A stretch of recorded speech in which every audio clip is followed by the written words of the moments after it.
안녕하세요. 두청한의원 대표 원장 김도환입니다. 이 환자분은요, 30대 남자 컴퓨터 프로그래머였어요. 그리고 아프신 지가 두통을 한 10년 이상 힘들어 하셨고, 일주일에 한 번 이상은 꼭 아프셔서 두통약을 항상 먹는 그런 분이셨어요. 근데 두통약을 먹어도 그냥 바로 좋아지는 게 아니라 한 반나절 아프고 나서 그 다음에 이제 좋아지셨는데, 이제 얼마 전부터는 두통약을 먹어도 반나절 뒤에 낫지가 않고 계속 아픈 거예요. 그래서 이제 걱정이 되셔가지고 내원하셨고요.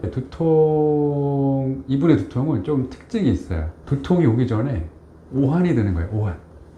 몸이 막 으슬으슬 추우면서 두통이 항상 시작이 되고, 특히 이제 언제 그러냐고 여쭤보니까, 예를 들면 뭐 운동을 한다거나 등산을 하고 나서 땀을 이제 많이 흘리고 나서 그럴 때 이제 뭐 약간 바람을 쐰다거나 하게 되면 그때 두통이 이제 확 올라온다는 거예요. 그리고 이제 뭐 아무래도 일이 많고 하시니까 항상 피곤하시고 컴퓨터 오래 보셔서 목이랑 어깨는 항상 뭉쳐서 잘 돌아가지도 않는 그런 상황이셨고요. 그래서 이제 한약 치료, 침 치료를 통해서 이분이 지금은 두통약 아예 다 끊고 두통을 거의 못 느끼는 상태까지 오셨어요. 그럼 이제 궁금하실 거예요. 아니 10년 동안 두통약을 먹어도 두통이 안 나왔는데 이 10년 묵은 두통을 어떻게 2달 만에 낫게 할 수가 있을까? 지금부터 그 궁금증에 대해서 하나씩 말씀드리려고 합니다. 우선은 두통약을 오래 먹는 분들의 공통점이 있어요. 그게 뭐냐면 내성이 생긴다는 거예요. 내성이라는 거는 계속 두통약이 인체에 계속 들어오면 어느 순간부터는 우리 몸이 그 두통약에 적응을 해버리는 거예요. 그래서 아예 반응을 안 해버리는 거죠. 그리고 더 큰 문제는 뭐냐면, 내성보다 더 큰 문제는 사실은 부작용이에요. 아무래도 화학 물질이기 때문에 이런 화학 물질들이 계속 몸에 쌓이게 되면 사람에 따라서 다양한 부작용이 나타날 수가 있어요. 근데 주로 나타나는 부작용은 뭐냐면, 머리가 멍해진다거나 잔두통이 계속 있다거나 뭔가 혈액순환이 자꾸 안 된다거나 이렇게 무기력해지고 힘이 빠지고, 하여튼 이런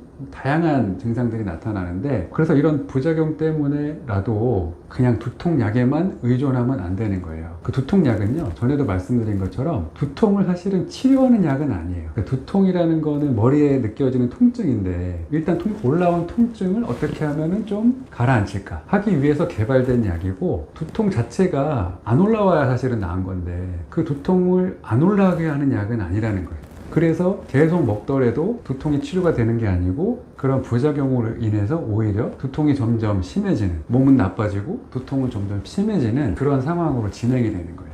이제 그런 거죠. 두통은 결국에는 치료가 된다는 얘기는 두통이 안 올라오는 그런 몸의 환경을 만들어줘야 된다는 거랑 똑같아요. 마치 나무가 있는데 나무에 지금 잎이 시들었어요. 그러면 그 잎을 치료하는 게 아니라 뿌리를 치료해야 되죠. 우리 몸도 똑같아요. 내가 머리가 아파. 그러면 머리의 통증만 어떻게 잡는 게 아니라 그 통증이 올라오게 만드는 그 몸의 환경, 뿌리, 이 부분을 개선을 해줘야 된다는 거죠. 바로 요 두통 한약과 두통 양약의 차이점이 바로 여기에 있는 거예요. 두통 한약은 말 그대로 몸 안에 있는 어떤 장기라든지, 한방에서 말하는 오장육부라든지, 어떤 기혈의 순환 상태라든지, 이런 부분들을 개선을 해서 두통이 아예 안 올라오게끔 만들어주는 거예요. 그럼 굳이 내가 두통약을 먹을 필요가 없으니까, 안 아프니까 두통약을 안 먹을 거고, 그럼 자연스럽게 두통약을 끊어가게 되겠죠. 그리고 이제 마지막으로 말씀드릴 건 뭐냐면, 그러면은 두통 한약은 어떤 성분이 들어가요? 라고 물어보시는 분들이 꽤 많아요.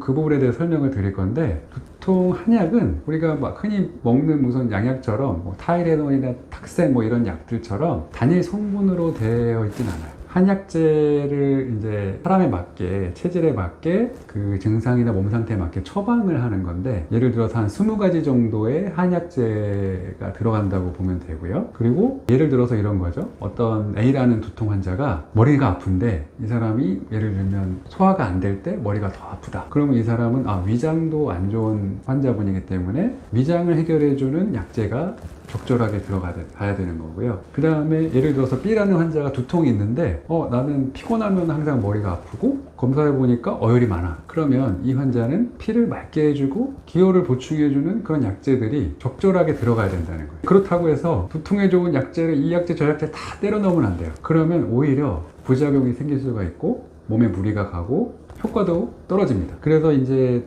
두통을 잘 치료하기 위해서는 세밀한 진단과 많은 치료 경험이 필요한 거예요. 그래야 그 환자분에 맞게끔 약재를 구성하고 용량을 조절해서 처방할 수가 있기 때문입니다. 그래서 지금까지 만약에 두통약을 계속 오랫동안 먹었는데 잘 안 낫다거나 병원에 갔더니 병원에 가서 그런 얘기를 했더니 두통약만 바꿔주고 있다, 그리고 몸이 자꾸 나빠지는 것 같다, 이런 분들은 더 이상 그 두통약을 드시지 말고 저희 한의원에 내원하셔서 꼭 치료를 받으시기 바랍니다. 오래된 두통도 제대로 치료하면 분명히 좋아집니다.